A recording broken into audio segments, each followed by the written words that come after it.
السرير من أهم قطع الأساس في أي بيت، وفي قصة سنوهي من عصر قدماء المصريين بعد ما اتغرب سنين عند الآسيويين كان من أحب الأشياء لنفسه وقت عودته لمصر إنه استبدل أخيرا النوم على الرمال بالنوم على السرير. وفي الليل نمت على السرير وتركت الرمال لمن هم فيها. وإحنا عثرنا على العديد من السراير من مصر القديمة، وكمان المناظر المصورة على جدران المقابر عكست لينا صورة حية للأسرة ولصناعتها كمان. وخلينا نبص سوا على النموذج الصغير ده لفتاة نايمة على سرير من مصر القديمة. النموذج ده موجود في متحف المتروبوليتان بنيويورك. بنشوف فيه تمثيل موضح لينا ببساطة شكل ومكونات الفراش في مصر القديمة وكمان طريقة النوم عليه. أولا الفراش سرير النوم كان اسمه آثت أو أثوت، آست أو أسود. والسراير صنعت من الخشب، إطار مستطيل من الخشب له 4 أقدام أو قوائم بتسنده، واللي عادة بتكون بهيئة أرجل حيوانية زي الأسود أو الثيران والأبقار. والنايم بيسند راسه زي البنت في المجسم ده على حاجة اسمها مسند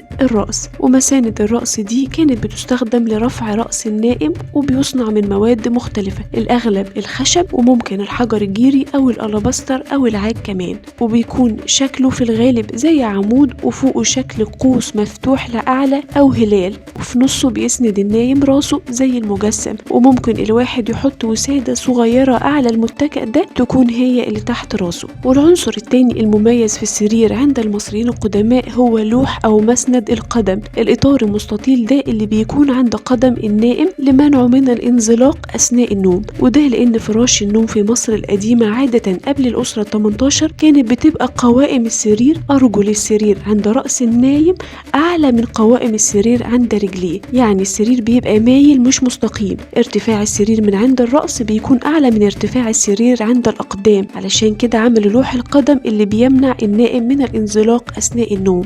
وفي عصر الأسرة 18 بقت أقدام رأس ونهاية السرير بنفس الارتفاع، فما بقاش فيه الميل ده في أسرة النوم، بقى السرير مستقيم عادي، بس ده ما خلاش لوح أو مسند القدم يختفي، فضل موجود عادي. طيب مولة السرير بقى كانت عبارة عن ايه؟ السرير زي ما قلنا هو إطار خشبي مستطيل الشكل، الفراغ بين الإطار ده شكله حشواته من ألواح خشبية أو من ألياف نباتية، يعني بيجيب ليف نباتي زي ليف البوص أو الأسل أو ليف النخيل أو الكتان أو ممكن كمان سيور الجلد، وبيجدلها جدل قوي ومحكم ويثبتها بثقوب معمولة على الحواف الداخلية لإطار السرير، أو ممكن يلفها حوالين قضبان الإطار ده ويدعمها بألواح خشبية بتتحط تحتها بالعرض ما بين قضبان إطار السرير. ودي بتبقى مولة السرير اللي هتشيل المرتبة فوقها. والمرتبة عند المصري القديم كانت عادة عبارة عن ملاءات مطوية من الكتان، يعني عامل طبقات من قماش الكتان بيطبقها وبيستخدمها كمرتبة، زي السرير بتاع الوزير رعمس من الأسرة ال18. المرتبة بتاعة فراش نومه من ملاءات متطبقة ومتثبتة في مكانها ب4 أربطة حمراء. والسرير له مسند رأس ولوح قدم، وأقدام السرير متساوية في الارتفاع سواء عند الرأس أو القدم، يعني السرير مستقيم مش مايل.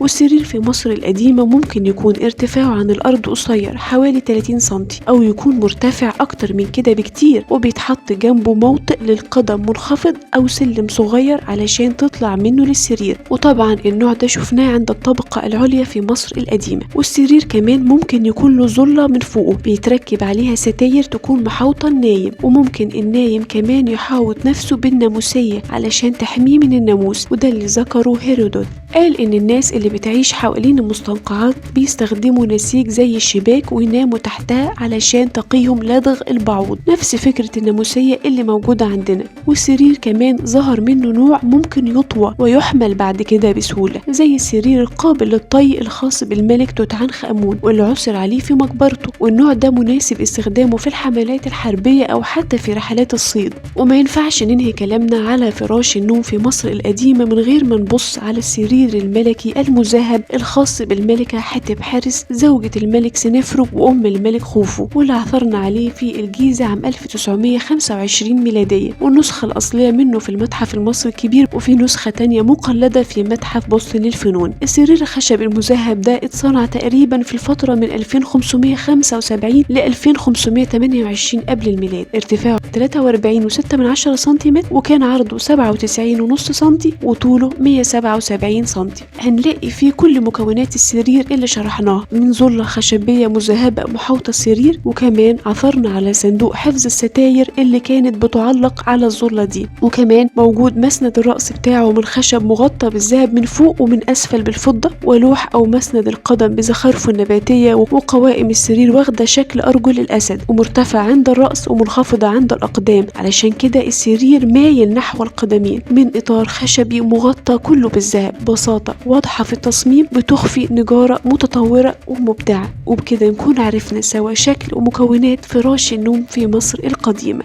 كانت معكم سالي أحمد. حافظوا على أثاركم، تحموا تاريخكم. بتمنى لكم خير ونافر.